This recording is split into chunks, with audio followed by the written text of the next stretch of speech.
সবাইকে স্বাগত এটি নিউজ। আপনারা দেখছেন হ্যাপেনিং পয়েন্ট। আপনাদের সাথে আছি আমি আকাশ এহসান। দর্শক, আমরা প্রতিদিন ঠিক এই সময় হাজির হয়ে যাই হ্যাপেনিং পয়েন্টে। একটি বিষয় এবং একজন অতিথি আমাদের সাথে যুক্ত হয়। আজকে আমাদের সাথে যুক্ত আছেন KSM মোস্তাফিজুর রহমান, ব্যবস্থাপনা পরিচালক, National Agri Care Group. Sir, আপনাকে স্বাগত জানাচ্ছি আমাদের স্টুডিওতে। আপনাকে ধন্যবাদ, সেই সাথে দর্শক শ্রোতা যারা আছেন তাদেরকে স্বাগত। দর্শক, আমাদের আজকের বিষয় পরিকল্পিত চাষাবাদ। এই বিষয় নিয়ে কথা বলছি আমাদের আগত অতিথির সাথে। স্যার, আপনার কাছে আসতে চাচ্ছি, আপনি ব্যবস্থাপনা পরিচালক, ন্যাশনাল এগ্রি কেয়ার গ্রুপ। আপনার বর্তমান কৃষি নিয়ে চিন্তা ভাবনা এবং কেমন দেখছেন জানাবেন। কৃষি তো একটা দেশের অর্থনীতির একেবারে প্রাথমিক স্তর। আপনি যদি অর্থনীতির রূপান্তর যদি কল্পনা করেন, উন্নত দেশ, অনুন্নত দেশ, যে দেশেরই হোক, মানুষের খাদ্যের প্রয়োজনে কৃষির প্রয়োজন হয় এবং তার বস্ত্রের প্রয়োজনে কৃষির প্রয়োজন হয়।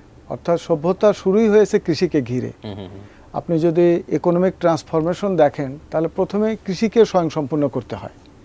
কৃষি স্বয়ংসম্পূর্ণ হবার পরে কৃষিভিত্তিক শিল্প দিয়ে শিল্পের ভেতরে যায়, তারপরে আপনার সার্ভিস ইন্ডাস্ট্রি যায়। আমাদের দেশের ক্ষেত্রে সেরকমই হওয়ার কথা ছিল, কিন্তু আমরা কৃষিভিত্তিক শিল্প আমরা করতে পারি নাই এবং কৃষকের উৎপাদনের জন্য যে সমস্ত উপকরণের প্রয়োজন হয় সেগুলো আমাদের আমদানি নির্ভর রয়ে গেছে। আমরা এখানে উৎপাদন করার সুযোগ ছিল এবং কৃষকের উৎপাদিত পণ্য দ্বারা যে সমস্ত ইন্ডাস্ট্রি হতে পারে, লাভজনক ইন্ডাস্ট্রি হতে পারে, সেখানে আমাদের কাজ করার সুযোগ আছে এবং কৃষি পণ্যই প্রক্রিয়াজাতকরণের মাধ্যমে এবং কৃষি পণ্যটাই আন্তর্জাতিক বাজারে রপ্তানি করার সুযোগ আছে। তো আমরা যদি এখন দেখি যে আমাদের দেশের অর্থনীতিতে কৃষি এখনও অর্থনীতির ধরেন প্রায় আমাদের ন্যাশনাল ইনকামের প্রায় 12% আসে কৃষি থেকে। একক শিল্প হিসেবে কিন্তু এটাই কিন্তু সবচেয়ে বড়। কিন্তু দরিদ্র মানুষের সংখ্যা আবার কৃষিতে বেশি। আমাদের শ্রমবাজার যদি দেখেন, এখানকার 38% মানুষ আপনার হলো এই কৃষি শ্রমিক, যারা বছরে একটা নির্দিষ্ট সময় তাদের কাজ থাকে, এরপরে আর এদের কাজ থাকে না। তো এই বিষয়গুলো নিয়ে যদি কেউ গবেষণা করে বের করে যে আমরা এই কৃষি শ্রমিকরা 3 মাস হয়তো বছরে তারা কৃষিতে কাজ করছে, বাকি 9 মাস তারা কোন শিল্পে কাজ করতে পারে, সেই ইন্ডাস্ট্রিগুলো কি হতে পারে, সেটা গ্রামভিত্তিক এবং কৃষিকে ঘিরেই ইন্ডাস্ট্রি হতে পারে, অথবা কৃষি শিল্পের বাহিরেও অন্য শিল্প যেগুলোতে অদক্ষ শ্রমিকরা কাজ করতে পারে, যেমন রিয়েল এস্টেট ইন্ডাস্ট্রি।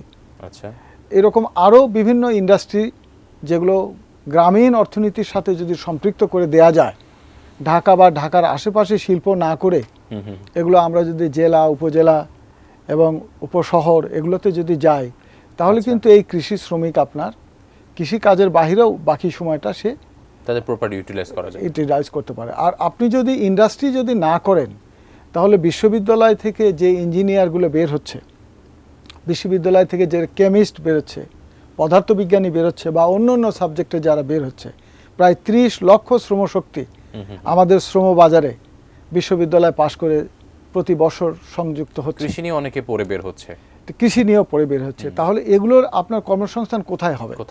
সরকার তো ধরেন একটা অতি সামান্য একটা জায়গা হয়তো বিষয় বলেছেন, হয়তো বা এখন অনেকেই আধুনিক আকারে কৃষি বা খামারের দিকে আগ্রহী হচ্ছে বা এগিয়ে যাচ্ছে, কিন্তু এই যে একটি শিক্ষার কথা বললেন, কৃষি নিয়ে পড়ে তরুণ সমাজ আসলে যখন দেখে একজন কৃষকের অবস্থা নাজেহাল, সে তার প্রাপ্য অর্থটুকু পাচ্ছে না, তো কিভাবে এই তরুণ সমাজ কৃষি নির্ভর হিসেবে তার পেশাকে বেছে নিবে বলে মনে করছেন?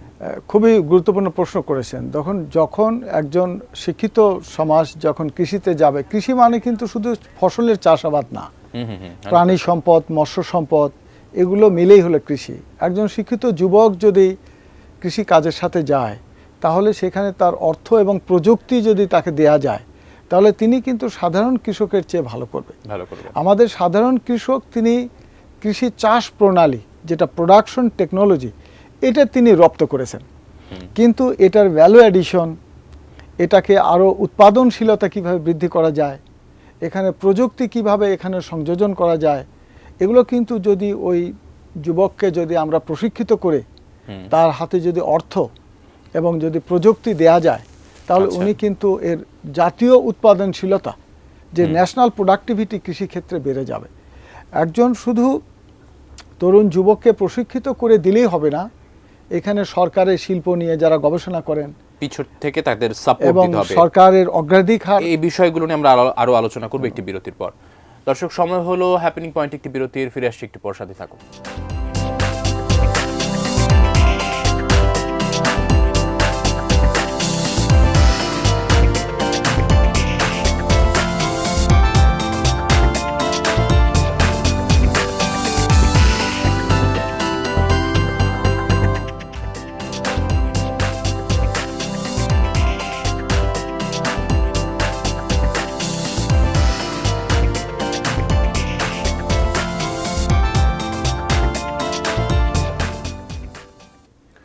বিরতির পর আবারও স্বাগত। হ্যাপেনিং পয়েন্টে ফিরে যাচ্ছি অতিথির কাছে। স্যার, আপনি বলছিলেন অনেক শিল্প উন্নয়নে অনেকগুলো পদক্ষেপ নিতে হবে, কিন্তু আমরা যদি দেখি আসলে বর্তমানে আমাদের কোন সময় কোন ফসল লাগাতে হবে বা কোন জমিতে কোন ফসল লাগাতে হবে সেটা আগে থেকে পর্যবেক্ষণ করা হয় না। পাশাপাশি আরেকটি যে বিষয় হচ্ছে উৎপাদনের যে লক্ষ্যমাত্রা, তা হয়তো বা সবাই বলে উৎপাদন করতে বেশি মাত্রায় উৎপাদন হওয়ার পর তার সংরক্ষণ বা হিমাগার যে ব্যবস্থা, পর্যাপ্ত ব্যবস্থা নেই। এবং আপনি আরেকটি কথা বলছিলেন যে আসলে আধুনিক হিমাগারের অভাব এবং ইতোমধ্যে আবার হিমাগারের চার্জ বৃদ্ধি। সামগ্রিক এই বিষয়কে আপনি কিভাবে দেখছেন? না, এটা ঠিক। যদি কৃষি ফসলের, যে কোনো ফসলের বা যে কোনো পণ্যের বাজারে যদি সরবরাহ বেশি হয়ে যায়, তাহলে তার মূল্য কমে যাবে, এটাই স্বাভাবিক। আর কৃষকের উৎপাদিত ফসল যদি সংরক্ষণের সুযোগ না থাকে, তাহলে তাকে তো অবধারিতভাবে বাজারে নিয়ে যেতে হবে।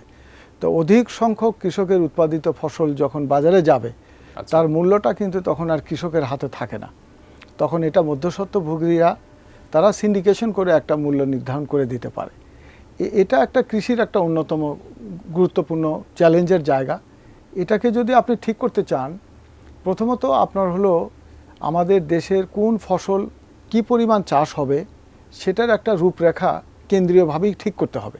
কারণ কৃষককে যেহেতু আমরা অনেক টাকা ভর্তুকি দেই, তাহলে তার কিন্তু কর্মকাণ্ড নিয়ন্ত্রণ করার মতো সরকারের সংশ্লিষ্ট অধিদপ্তরের ক্ষমতা আছে। তিনি তার যে জমির উৎপাদনশীলতা যে ফসলে বেশি, সেটা না করে তিনি তার প্রয়োজনে যদি ওখানে তার অন্য ফসল করে, ধরুন যেমন মুন্সিগঞ্জে আলু বেশি হয়, একজন কৃষক ইচ্ছা করে ওখানে যদি অন্য ফসল করে, তাহলে তো ওটা ন্যাশনাল প্রোডাক্টিভিটিতে যে এটার ইম্প্যাক্টটা পড়বে হলো যা হবার কথা তা হবে না। তাহলে এখানে তার এটা কর্মকাণ্ড নিয়ন্ত্রণ করে আমরা একটা করতে পারি, আমার প্রয়োজন কতটুকু, আমি ফলাচ্ছি কতটুকু, এটা একটা। এবং উৎপাদিত ফসলের আবার আপনার হলো পোস্ট হারভেস্ট ম্যানেজমেন্ট বলে, এটা সংরক্ষণের ব্যবস্থাপনা যদি বেসরকারিভাবে যদি এটা যদি নির্ধারিত না থাকে, তাহলে কিন্তু যেগুলো পচনশীল এগুলো পচে যাবে, আর যেগুলো পচনশীল না সেগুলো বাধ্য হয়ে তাকে কম দামে বিক্রয় করে দিতে হবে। ফলে এখান থেকে আপনার যেমন পোস্ট হারভেস্ট ম্যানেজমেন্টে যে সংরক্ষণাগার ঠিক করা দরকার। আবার ধরি কৃষিভিত্তিক যদি শিল্পায়ন করে দেওয়া যায়, তাহলে এটা যখন শিল্পের কাঁচামাল হিসেবে ব্যবহৃত হবে, তখন কিন্তু এটা কৃষকের উৎপাদিত ফসল ওই শিল্পের মালিক যিনি, তিনিই কিন্তু কৃষকের কাছে এসে সে এটার জন্য তাকে অ্যাডভান্স মানি বুকিং করতে পারে, একদম, যে আমার এই ইন্ডাস্ট্রিতে এই ফসল না হলে চলবে না।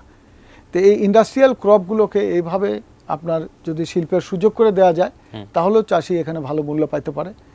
আর সংরক্ষণাগারে আমরা বর্তমানে যে সমস্ত কোল্ড স্টোরেজ করি, এর সাথে কিন্তু উন্নত মানের কোল্ড স্টোরেজ কিন্তু উন্নত বিশ্বে হয়েছে, যেটা সিএ কোল্ড স্টোরেজ বলে। এটা হলো আপনার কন্ট্রোল অ্যাটমসফিয়ার কোল্ড স্টোরেজ। সেখানে আপনার সুনির্দিষ্ট গ্যাস, নাইট্রোজেন, কার্বন এগুলোর রেশিওকে নিয়ন্ত্রণ করে ফসলকে একদম তরতাজা রাখা সম্ভব, যেগুলো জাপানিজরা এগুলো উদ্ভাবন করেছে এবং পশ্চিমা দেশেও হয়েছে। আপনি কৃষিকে যদি লাভজনক নিরাপদ করতে চান, ব্যাংক থেকে তো ঋণ দেওয়া হচ্ছে এবং 17% প্রায় কিস্তি নেওয়া হচ্ছে বা ঋণের সুদ নেওয়া হচ্ছে, কিন্তু কেন আধুনিকায়ন করা হচ্ছে না? এটা ধরেন কৃষিতে আমরা ওই হারে কিন্তু কৃষি লোন আমরা দিতে পারি নাই। আমাদের দেশে ধরুন এতগুলো ব্যাংক আছে, প্রত্যেকটা ব্যাংকেই কিন্তু কেন্দ্রীয় ব্যাংকের নির্দেশনা আছে যে একটা নির্দিষ্ট পরিমাণ ঋণ তারা কৃষককে দিতে হবে। আমরা সেই পরিমাণ ঋণ তো আমরা কৃষকের কাছে দিতে পারছি না। কৃষককে কৃষি উপকরণের জন্য সরকারি কিছু সংস্থা এটা লোন দিয়ে থাকে। সেই ঋণ কিন্তু যে উপকরণ দেয়া হয়, সেই উপকরণ কিন্তু যে দামে কৃষকের নামে ধরা হচ্ছে, তার চেয়ে কম দামে বাজারে কিনতে পাওয়া যায়। আমি সংক্ষেপে আপনার কাছ থেকে জানতে চাচ্ছি, আমাদের কৃষির আসলে মূল চ্যালেঞ্জগুলো কি এবং সেগুলো আমরা অতিক্রম করার জন্য ভবিষ্যতে যাতে সুন্দর একটি কৃষি ব্যবস্থাপনা পায় কি করতে পারি সংক্ষেপে জানতে চাচ্ছি। প্রথমে কৃষিতে ব্যাপক বিনিয়োগ হতে হবে, যে বিনিয়োগটা আমাদের হয় নাই। যদি এখানে বিনিয়োগকারীকে বিনিয়োগটা যাতে লাভজনক হয়, নিরাপদ হয়, সেই জন্য সরকারকে নিশ্চয়তা এটা অগ্রাধিকার খাত হিসেবে ঘোষণা করতে হবে। একদম এটা ইমার্জেন্সি এবং প্রায়োরিটি ইন্ডাস্ট্রি। যখনই এটা অগ্রাধিকার খাত করবে তখন নানাবিধ সুবিধা দেওয়ার কারণে অনেক বিনিয়োগকারী যারা কর্পোরেট হাউসের যারা আছে তারা কৃষিভিত্তিক শিল্পায়নে তারা বিনিয়োগ করবে। যখনই এখানে ইনভেস্টমেন্ট হবে তখন এখানে কর্মসংস্থান সৃষ্টি হবে, কৃষকের উৎপাদিত পণ্যের মূল্য পাবে। এটা হলো একটা বড় চ্যালেঞ্জের জায়গা। এর সাথে প্রযুক্তির ব্যবহার নিয়ে আসতে হবে। আপনি যে সেই সনাতন কৃষি থেকে আধুনিক কৃষি থেকে যদি বাণিজ্যিক কৃষিতে নিতে চান, বাণিজ্য মানে হলো 100 টাকা বিনিয়োগ করলে 100-র অধিক তার রিটার্ন আসতে হবে। তো কৃষক তো সেই অঙ্কটা করে না, সে মনে করে তার জমিতে ফসল লাগাতেই হবে। বাণিজ্যিকরণের জন্য এখানে অর্থ এবং প্রযুক্তির সমন্বয় করে এবং বাজার ব্যবস্থাপনার একটা হাত দিতে হবে। শিল্প গবেষণা একটা খুবই গুরুত্বপূর্ণ জায়গা, আমরা সেই জায়গাটা আমরা ঠিক করতে পারিনি। এবং বিশ্ববিদ্যালয়গুলোকে আমরা যদি গবেষণার মূল জায়গা হিসেবে ধরতে পারি যে কোন পণ্য দ্বারা, কৃষি পণ্য দ্বারা লাভজনক শিল্প হতে পারে এবং সেটার মডেলটা কি, এগ্রিকালচার গ্রাজুয়েট যারা আছে, উৎপাদন সংরক্ষণ এবং ব্যবস্থাপনার সঠিক আসলে একটি রূপরেখার মাধ্যমে আমরা সফল হতে পারি। এবং আপনার মূল্যবান কথাগুলোর জন্য অসংখ্য ধন্যবাদ আমাদের সাথে যুক্ত হওয়ার জন্য। আপনাকে ধন্যবাদ, দর্শক শ্রোতাকে ধন্যবাদ। দর্শক দেখছিলেন হ্যাপেনিং পয়েন্ট, আমাদের আজকের বিষয় ছিল পরিকল্পিত চাষাবাদ। এই ছিল আজকের আলোচনা। এতক্ষণ সাথে থাকার জন্য ধন্যবাদ সবাইকে।